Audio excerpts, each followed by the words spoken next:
안녕하세요. 책 읽기 좋은 날 여운입니다.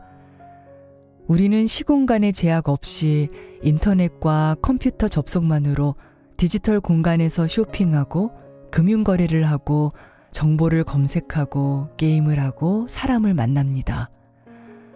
디지털은 기존에 없던 시공간을 새로 만들어 인간의 삶을 근본적으로 바꿔 가치를 더하고 있습니다.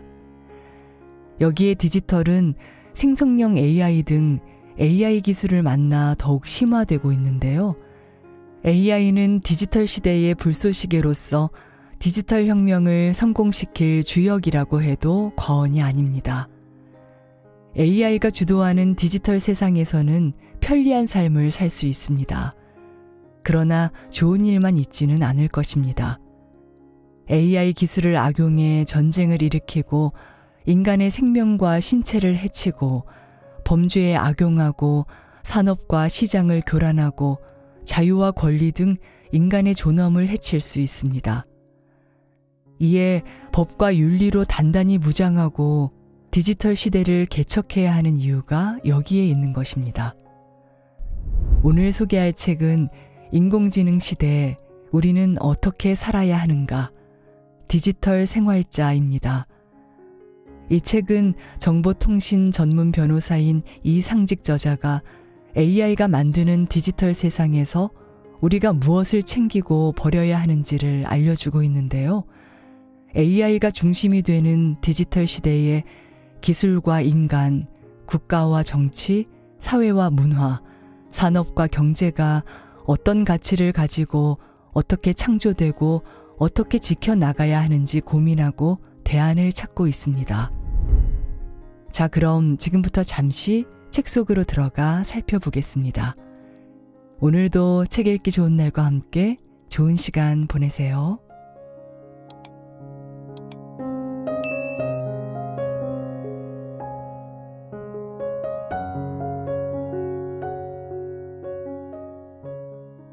왜 지금 생성형 AI인가?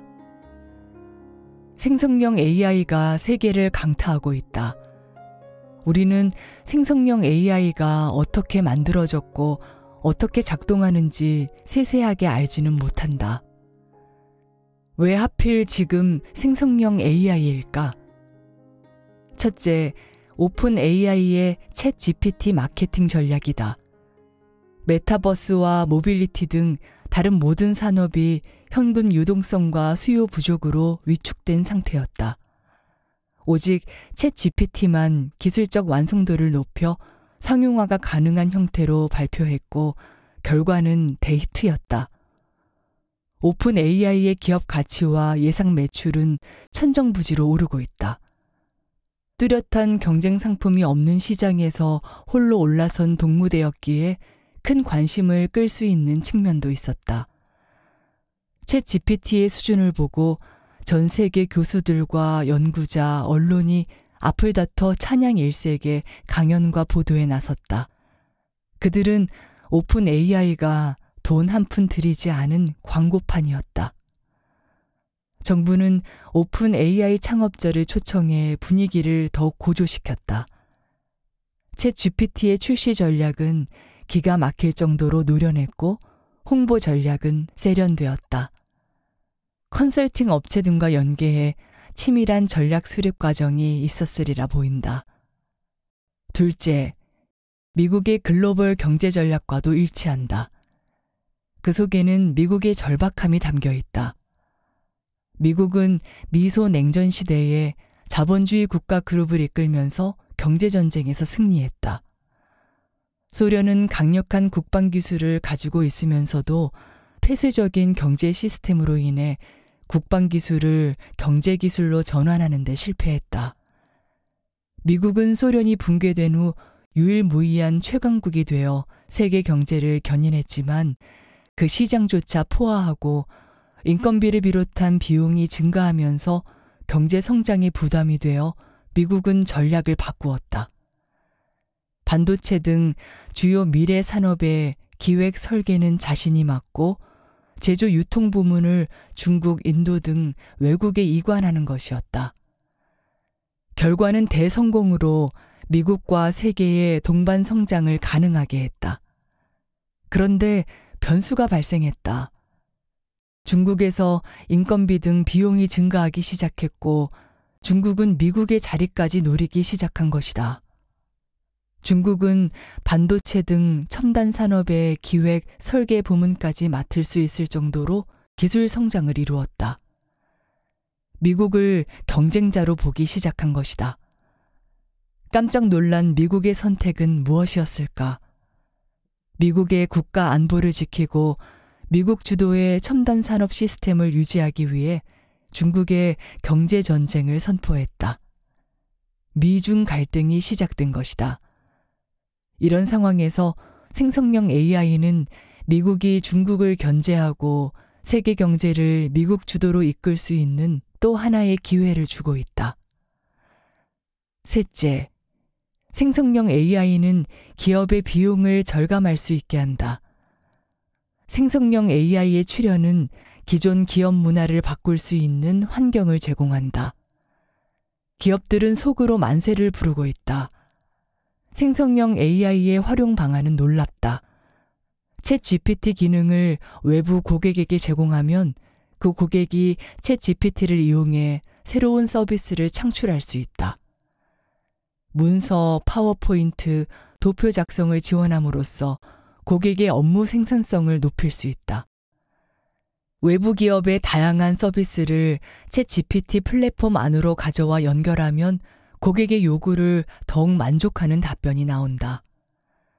검색을 넘어 소설, 시, 그림, 영상, 과제, 업무용 자료 작성 등 다양한 형태의 창작 결과를 보여준다. 많은 기업들이 챗 GPT 등 생성형 AI를 자신의 사업에 활용하는 노력을 기울이고 있다. 그러나 아직은 장밋빛 전망만 무성할 뿐 눈에 띄는 성과는 보이지 않는데 왜 이처럼 열광할까? 경제 침체기에 생성형 AI가 관심을 끌 수 있는 실질적인 이유가 있다. 생성형 AI 등 인공지능이 신사업에 대한 기대를 높이는 것을 넘어 기업의 비용을 줄일 수 있다. 원래 경제 침체기에는 투자를 미루고 비용을 줄여 실적을 지키려 한다. 전산 인력을 재조정하고 AI 기술에 박지 못한 직원은 도태된다. 프랜차이즈 식당을 다녀온 경험이 있다면 쉽게 이해할 것이다. 언제부터인가 주문은 키오스크를 이용해야 한다. 처음에는 힘들지만 익숙해지면 종업원을 대면할 필요가 없고 오히려 편리하다. 일반 식당도 마찬가지다. 식탁에는 패드 형태의 기기에 메뉴가 나오고 그 자리에서 주문하고 결제까지 할 수 있다. 금융기관은 어떤가? 영업소를 줄이고 있다. 콜센터를 이용할 수밖에 없는데 최근에는 직원과 연결하기도 쉽지 않다. ARS, 챗봇, AI 상담이 콜센터 직원을 대체하고 있다. 많은 직장인이 일자리를 잃고 있고 젊은 세대는 일자리를 찾지 못하고 있다. 빅마우스, 교수와 연구자, 언론은 그것이 대세라고 거듭 말하고 사람들은 체념한다. 생성형 AI는 비용을 줄일 수 있는 핵심 수단이라는 점에서도 기업은 아쉬울 것이 없다. 넷째, 생성형 AI 출현은 소비자 인식에도 영향을 주고 있다. AI를 통한 자동화 등 새로운 분위기를 대세로 받아들이고 있다. 생성형 AI를 이용해 검색하거나 그림을 그리거나 업무에 활용하지 않으면 시대에 뒤떨어지는 사람으로 읽힌다. 소비자들이 AI 경험을 높이는 속도를 빠르게 한다. 생성형 AI가 AI 경험을 진작해 AI 상품과 서비스 소비를 촉진하는 역할을 하고 있다. 미래 소비자로서의 훈련을 미리 하게 하는 것이다. 생성형 AI가 경제 침체기에 우리 곁에 나타난 이유가 조금씩 드러나고 있다. 생성형 AI가 가져오는 미래에 우리도 적극적으로 참여해야 한다. 새로운 기업을 일구고 산업을 만들어가야 한다.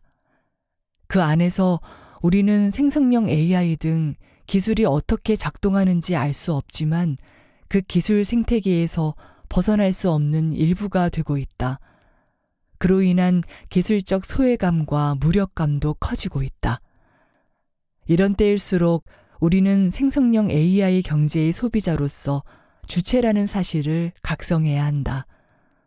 소비자가 없으면 생성형 AI든 무엇이든 존재할 수 없다.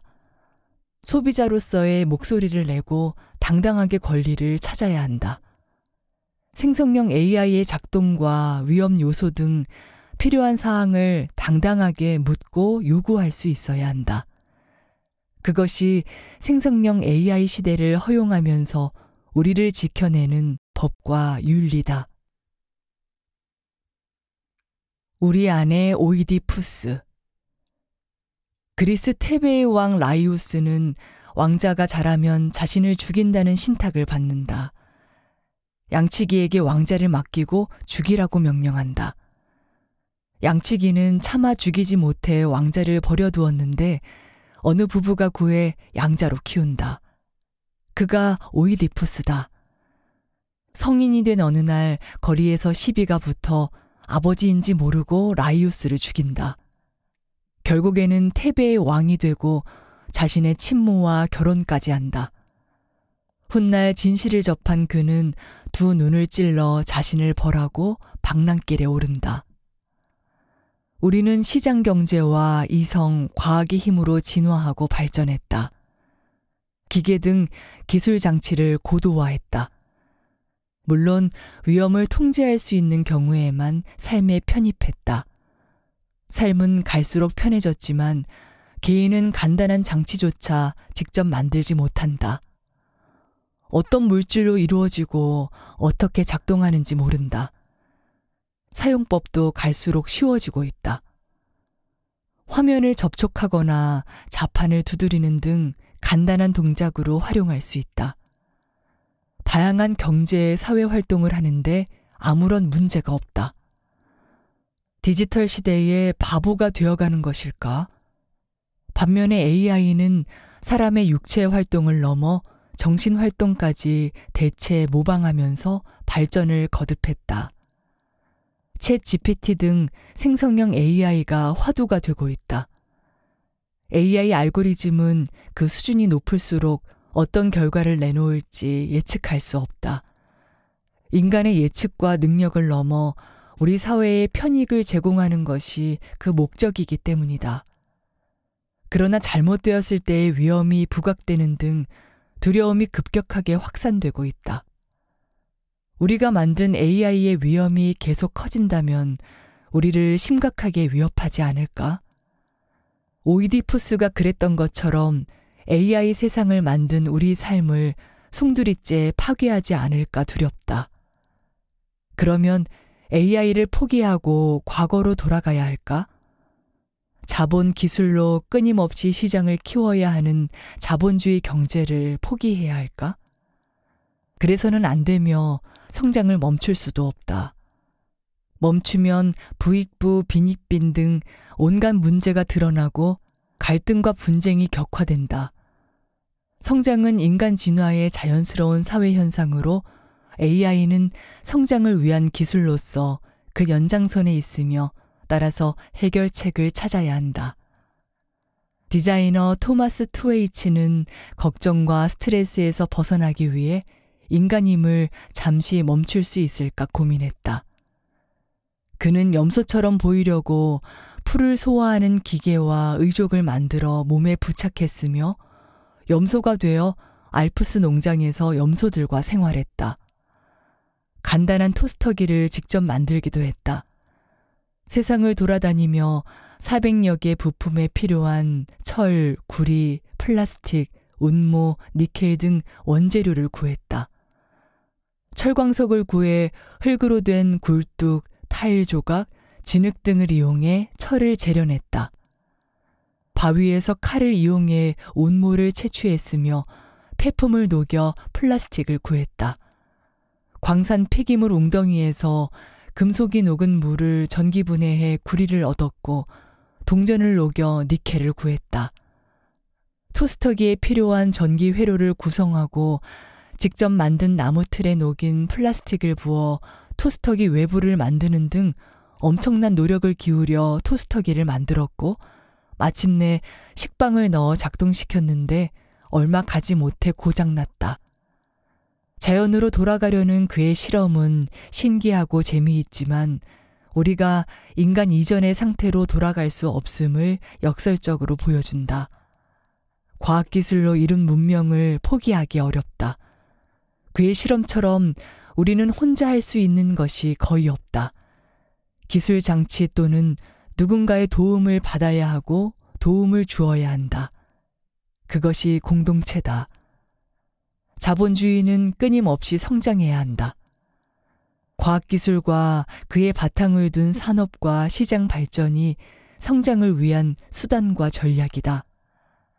AI 외엔 대안이 없다.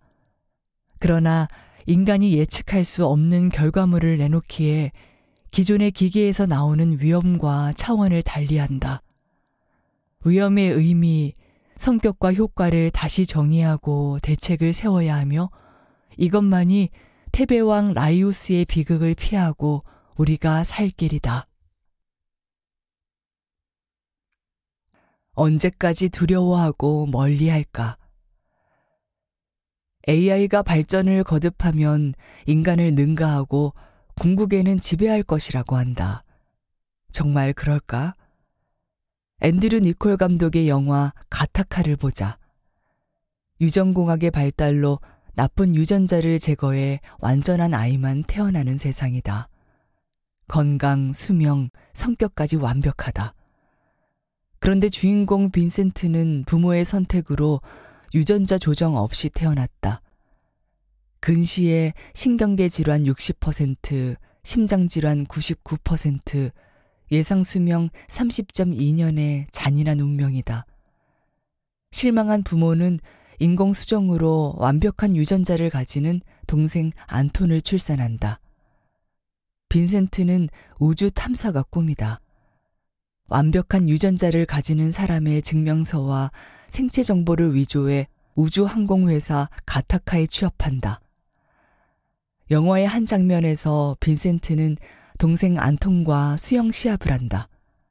안톤은 육지에서 너무 멀어지자 두려움에 숨을 헐떡인다. 신체적으로 빈약한 형이 자신을 능가하는 현실을 믿을 수 없다. 빈센트가 안톤을 구해 육지로 돌아가며 말한다. 나는 육지로 되돌아갈 힘을 남겨두지 않았어. 그게 너를 이긴 이유야. 인간은 승부나 자신의 존재를 확인하기 위해 죽음마저 각오한다. 결론부터 말하면 AI는 육체를 넘어 정신활동까지 모방해도 인간을 이길 수 없다. AI가 세상에 존재하는 모든 데이터를 투입하고 세상에 존재하는 모든 에너지를 이용해 알고리즘을 돌려도 결과는 다르지 않다. 인간이 가지는 비정상적 에너지 때문이다. AI가 데이터 학습만으로 배울 수 없다면 비정상적 에너지는 어디에서 나올까? 인간은 비합리적이다. 이성보다 감성을 따를 때가 많다. 근거가 부족해도 소문만으로 거액의 투자를 한다. 큰 이득을 보기도 하지만 손실을 보면 실력보다 운이 나쁘다고 생각한다. 당첨이 어려운 줄 알면서 매번 1등을 노리고 복권을 사고 그 기분으로 일주일을 버틴다. 인간은 비합리적이므로 실수를 반복한다. 미생물학자 알렉산더 플레밍은 접시에 세균을 배양하다가 뚜껑을 열어둔 채 휴가를 갔다. 돌아와서 보니 푸른 곰팡이가 세균을 덮고 있다. 페니실린을 발견하는 순간이다. AI라면 세균을 배양하는 접시 뚜껑을 열어두는 실수를 하지 않는다. 3M사는 강력한 접착제를 개발하려다가 접착력이 약하지만 붙였다 떼었다 할 수 있는 포스트잇을 발명했다. AI라면 접착력이 약한 불량이라고 걷어차고 말았을 것이다. 인간은 돌발 상황에서 새로운 가치를 창출해왔다. 인간은 꿈을 꾼다. 꿈은 황당하다. 말이 되지 않는 상황이 뒤섞여 나온다. 도덕이나 법도 무시하고 회피한다. 하늘을 날아다니고 물속을 거닌다. 그 꿈을 과학기술로 실현해 항공기와 선박을 만들었다. 건강에 해로운 줄 알면서도 불량식품을 사 먹는다. UFO 등 증거가 없거나 충분하지 않아도 믿으며 죽은 조상이 자신을 돌본다고 믿기도 한다. 인간은 무모하다. 비트코인 등 암호화폐가 등장했을 때 거액을 들여 산다. 당시 데이터를 AI에 넣어 분석했다면 사지 말라고 했을 것이다. 수영을 못하면서 물에 빠지는 소녀를 구하려 물에 뛰어든다. 인간은 부도덕하다. 전철이나 버스에서 노인을 보더라도 자리를 양보하지 않는다. 노인이 늙어 보이는 젊은이일지 모른다고 노려보기도 한다. 위험에 빠지면 혼자 도망치기도 한다.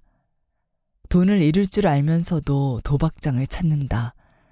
건강에 해로울 줄 알면서도 약물을 가까이 한다.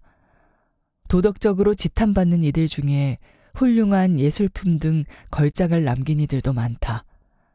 모범생만 양상하는 AI가 결코 따라올 수 없다. 인간은 신을 믿는다. 하느님이 이 세상을 창조한 것을 믿는다. 예수께서 처녀에게서 태어난 것을 믿는다. 믿음만으로 천국에 간다고 믿는다. 신이 있기에 신의 말씀을 지키려 애쓴다. AI가 신을 믿을지 의문이다. 신을 믿는 인간을 이길 수 없다. 인간은 눈물이 있다. 고등 수학을 들이대지 않더라도 손익이 명확한 일에서 손해를 보는 결정을 하기도 한다. 누군가를 돕기 위해 희생한다. 인간은 수집한 모든 데이터를 고려하지도 않는다. 명확한 데이터라도 근거 없이 고려 대상에서 제외한다. 관심 가는 데이터를 기준으로 사고하고 판단하고 행동한다. 투입되는 모든 데이터를 고려하는 AI와는 다르다. 사물을 있는 그대로 보는 것이 AI라면 사물을 비틀어 보는 것이 인간이다. 19세기에 AI에 의존해 그림을 그렸다면 모네의 인상주의는 나오지 않았다. 피카소의 입체주의도 나오지 않았다. 인간의 비정상적 에너지에서 나오는 사고와 행동은 무에서 유를 창조한다. 비정상적 에너지가 인간에서 뿜어져 나오는 한 AI는 결코 인간을 능가할 수 없다. 벽 사이에서 일어난 일. 소설가 로맨가리의 단편소설 벽 짧은 크리스마스 이야기를 보자. 가족도 친구도 돈도 없는 청년이 있다. 얇은 벽을 사이에 둔 옆집 처녀를 사랑했지만 거절당할까 두려워 말 한 번 건네지 못했다. 여느 때와 같은 크리스마스 연말 늦은 밤, 침대에 지친 몸을 눕힌 그에게 옆집 소리가 들려왔다. 남녀의 것으로 들리는 거친 숨소리, 침대의 삐걱거림 등 누가 들어도 그 성격을 짐작할 수 있었다. 그는 분노와 경멸로 그녀를 저주하는 유서를 남겼다. 영혼이 떠난 그의 몸은 집 주인이 발견했다. 경찰과 동행한 의사는 그의 방을 나오며 옆집 처녀에게 들렀다. 그녀가 옆집 청년의 이야기를 듣는다면 어떤 표정을 지을까? 의사가 마주친 그녀는 일그러진 얼굴로 죽어 있었다. 독극물을 먹은 탓에 고통스러운 마지막을 맞이한 것으로 보였다. 옆집 청년과 다를 것 없는 유서를 남겼다. 자신을 사랑한 청년의 존재를 알았다면 결과는 달랐을까? 아날로그 시대의 단절이 가져오는 극단적인 불안, 고독과 공포는 죽음과 연결되어 있었다. 디지털 시대는 어떨까?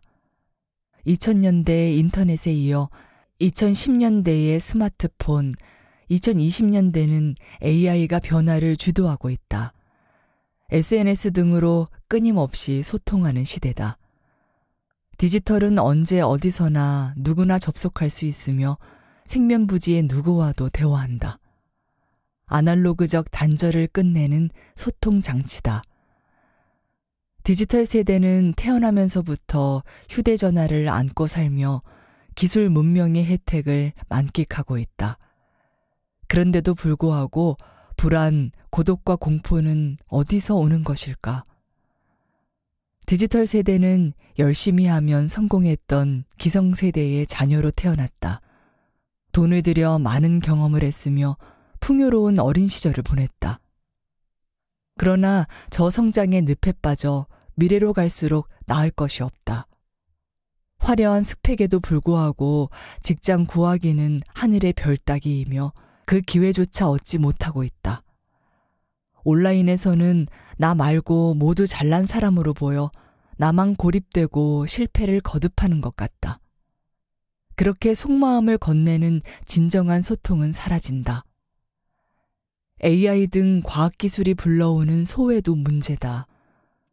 인간은 의식주를 갖추는 것만으로는 만족하지 못한다. 나은 미래를 만들기 위해 애쓴다. 데이터를 수집 분석하고 의사결정을 하는 능력을 강화해 왔다. 신체 능력의 한계를 도구와 기계, 컴퓨터, 스마트폰, 소프트웨어 등 외연을 확장해 극복했다. 과학기술이 일으킬 수 있는 위험을 통제하며 삶을 지켰다. 그런데 AI는 인간의 정신활동을 모방 대체한다. 기계와 달리 예측할 수 없는 결과를 내놓고 과정도 통제하기 쉽지 않다. 반면에 사용자가 AI를 다루려면 전원을 켜고 로그인하면 충분하고 클릭 몇 번으로 해결된다. 기술과 재능이 필요하지 않다. 작동법이 갈수록 쉬워지고 사람의 역할은 줄고 있다. 거기서 소외가 싹튼다. AI는 끊임없이 데이터를 요구하고 데이터를 줄 수밖에 없는 인간은 불안하다. 과학기술의 발전은 큰 틀에서 인간의 진화이지만 개개인을 보면 그렇지 않다. 단순한 소비자로 내려앉고 일자리를 뺏기는 등 소외된다. 그 불안을 디지털 세대가 온몸으로 느끼고 있다. 디지털의 발전은 처음에는 혜택을 주고 인간의 불안을 줄여나가지만 일정 궤도에 오르면 사람을 수동적으로 만들어 숨은 단절을 키운다. 불안을 급격하게 높이고 급기야 공포에 이르고 불안과 공포는 또다시 거짓 소통을 양산하고 악순환을 이룬다. 영화 앙, 단팥 인생 이야기는 단팥빵 가게를 하는 전과자와 팥소를 만드는 나병 할머니의 이야기다. 세상의 편견은 그들을 갈라놓지만 그것조차 받아들인다. 잘못이 없어도 짓밟힐 수 있지. 우리는 세상을 보고 듣기 위해 태어났어. 무언가 되지 못해도 살아갈 의미가 있지. AI 시대라고 다를 것이 없다. 존중하고 배려해야 숨은 단절을 끝낼 수 있다. 여보, 이제 그만 쉬어. 개빈 로서리 감독의 영화 아카이브를 보자.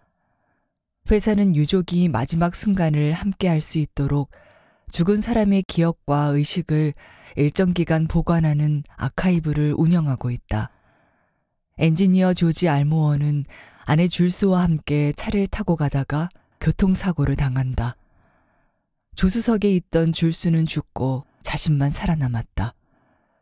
줄스를 잊지 못하는 조지는 회사 아카이브에 저장된 줄스의 기억과 의식을 AI 로봇에 이식해 재생하는 연구를 시작한다.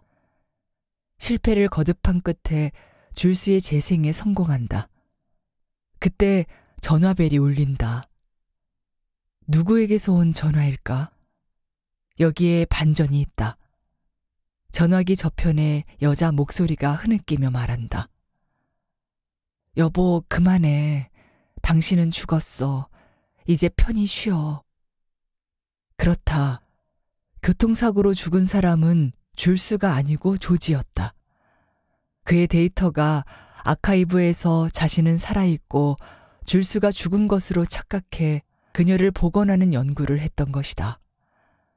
고인이 된 가수나 배우 등 연예인과 불의의 사고로 떠난 가족을 디지털로 복원해 유족이나 지인과 만나게 하는 방송 프로그램이 감동을 주고 있다.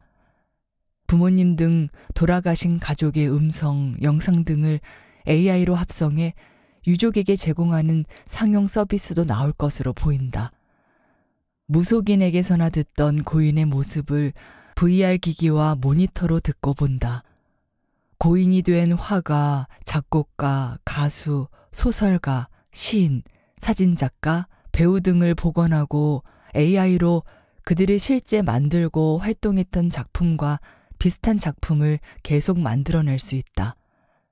그들의 작품을 현대에 맞게 재구성해 내놓을 수 있다.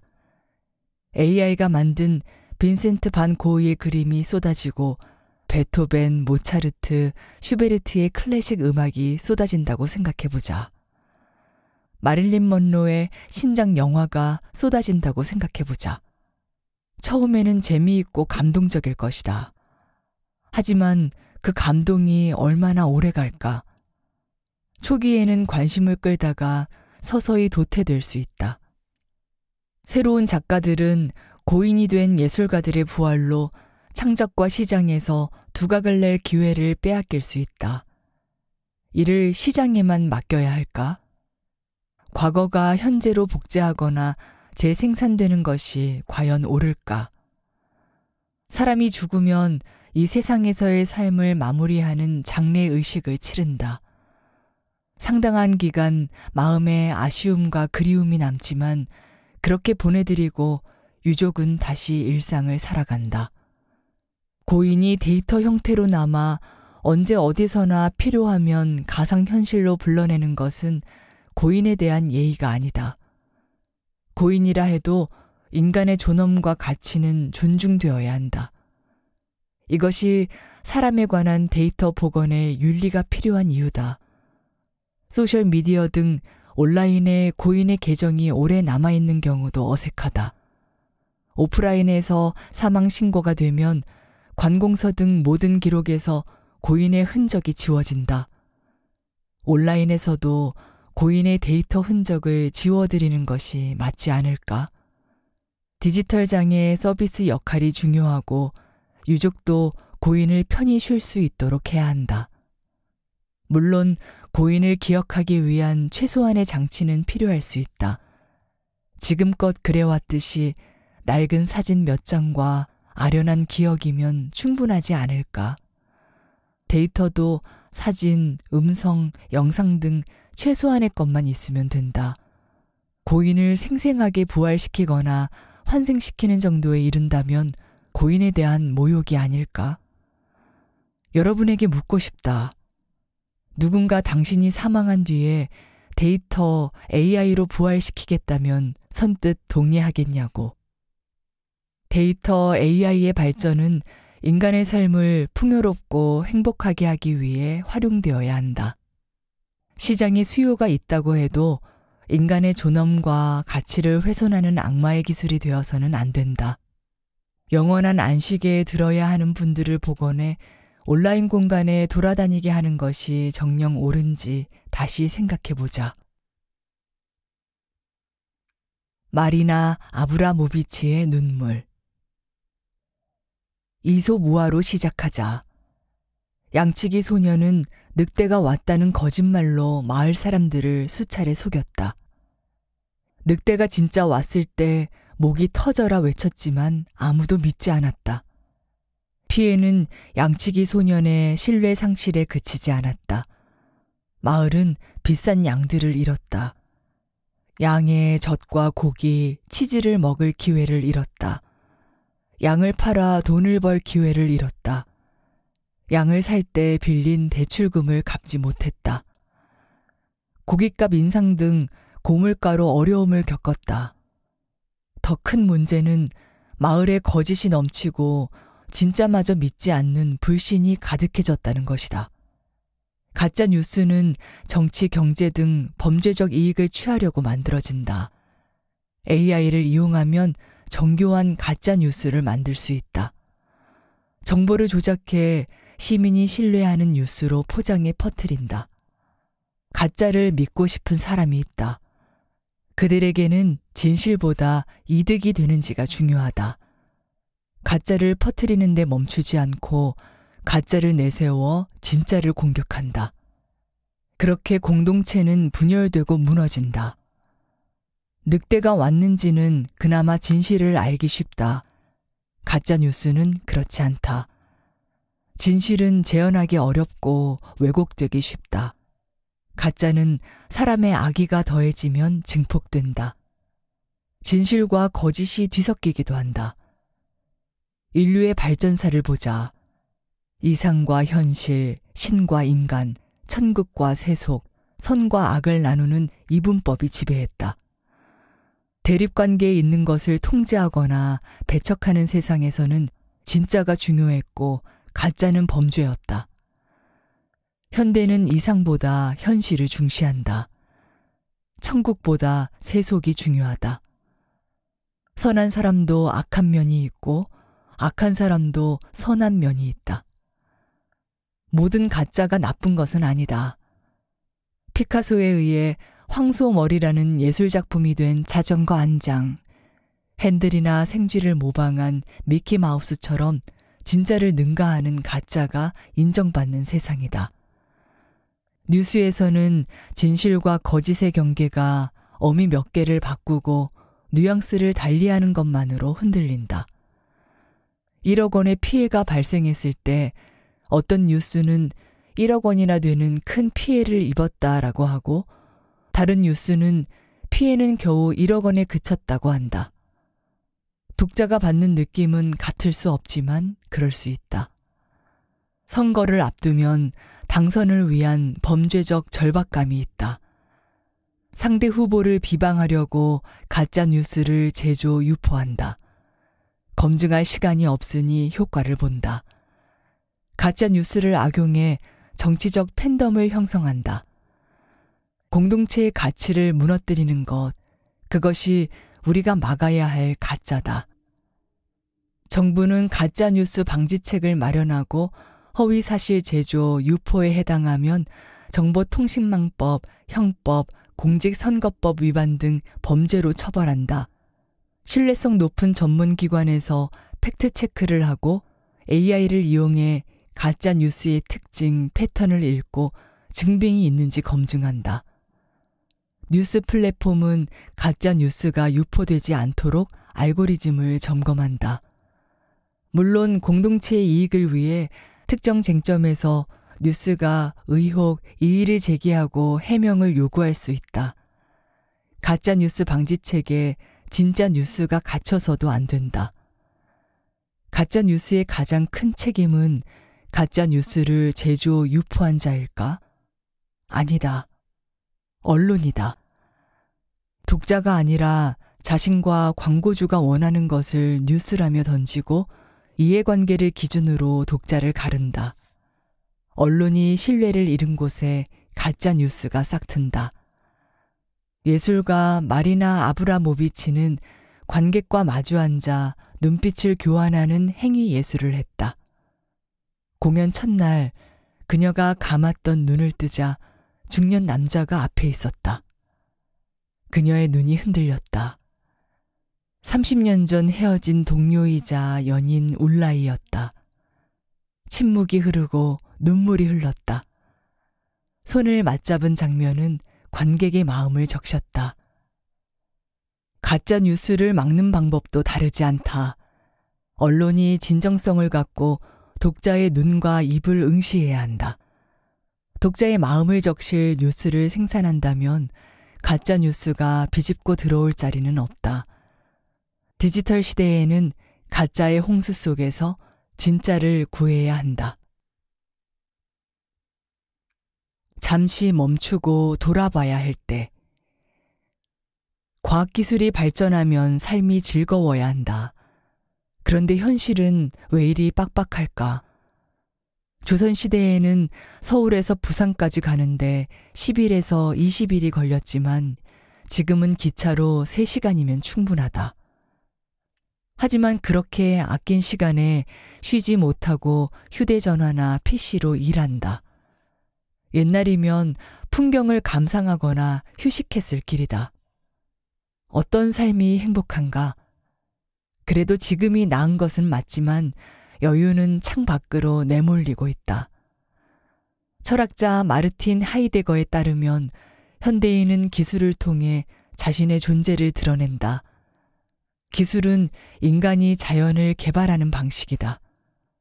울창한 숲, 깊은 땅속, 흐르는 강물 등 자연에서 광물, 에너지를 비롯해 삶에 필요한 자원을 끌어낸다. 자원을 이용해 통신 및 전자기기, 건축물, 자동차 등 기술 장치를 만든다. 기술의 본질은 자연을 자원으로 만들어 인간의 유리한 방향으로 몰아붙이는 것이다. 인간은 자연 자원을 몰아붙이는 노동을 제공한다. 자연 자원이 고갈되거나 포화되는 한계 상황에서는 인간도 부품화의 과정을 걷는다. 인간을 인적 자원으로 정의한다. 자연에서 더는 나오지 않은 성과를 위해 업무 자동화 등 혁신과 인건비 등 비용 절감을 추진하고 쓸모 여부를 기준으로 사람을 평가하고 고용 여부를 결정한다. 인간관계도 마찬가지다. 과거에는 동료의식이 강했다. 부하 직원이 하는 일은 상사도 할 수 있었지만 그래도 부하가 스스로 할 수 있게 정성껏 가르쳤다. 평생을 같이 하는 관계였으며 늙어도 그간의 기여와 경험으로 존중받았다. 그러나 지금은 다르다. 쓸모를 기준으로 취업과 퇴사가 결정된다. 쓸모를 갖추기 위해 전문화가 중요해졌다. 동료가 할 수 없는 특별한 능력을 갖추어야 살아남는다. 협업할 뿐 비법은 가르쳐주지 않는다. 부하 직원이 하는 일을 상사라도 대신하기 어렵다. 그들은 기한을 맞추고 품질을 높이라고 닥달할 뿐이다. 부하 직원을 격려하듯 원하는 것을 하라고 하지만 예상하지 못한 사고가 터지면 왜 그랬냐고 나무라며 책임에서 빠져나간다. 책임질 이유도 없다. 평생 직장의 개념은 사라졌다. 승진해도 그 전과 똑같이 일한다. 전문성을 놓칠까 불안해서다. 여기서 대리급 임원이라 불리는 사람이 나온다. 그것도 어느 정도 지나면 쉽지 않다. 그때부터는 경험과 인적 네트워크를 무기화한다. 시중에는 그럴듯한 처세술을 담은 자기계발서가 넘쳐나지만 열심히 읽어도 달라지는 것이 없다는 사실을 깨닫는다. 닥달은 직장 내에 괴롭힘 금지 입법이 이루어지면서 어려워지고 교묘해진다.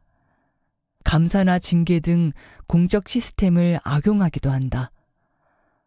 닥달이 더는 효과를 발휘하지 못하는 특이점에서는 평판을 떨어뜨리는 뒷담화가 나오기도 한다.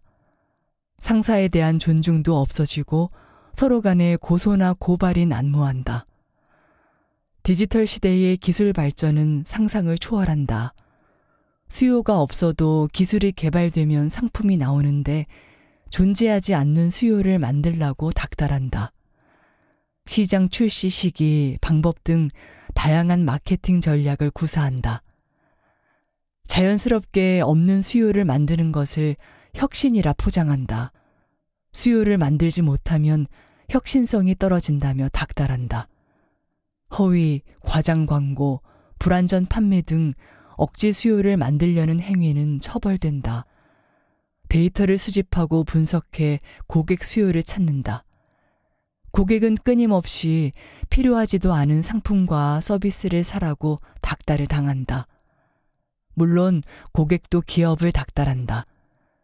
불량을 참던 시대는 지났다. 온라인 접속이 쉽고 의견을 표출할 기회가 많아지면서 작은 하자에도 소리 높여 기업 담당자를 닥달한다. 과격한 후기를 남기거나 시민단체에 제보하고 민원을 내어 소송을 제기한다. 산업화 시대에 숨죽였던 민주화가 압축적으로 이루어지면서 권리의식이 갑자기 높아진 탓도 있다. 층간소음, 주차 분쟁 등 권리와 권리가 맞부딪히는 곳에서는 거친 닭다리 오간다.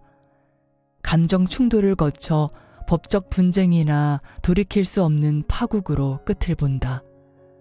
이것이 옳은가?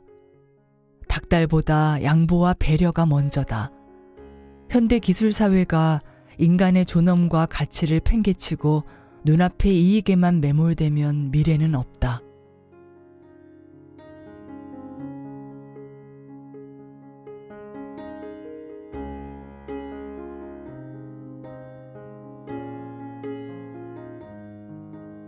책 읽기 좋은 날, 오늘은 여기까지입니다. 안온하고 포근한 시간 보내세요.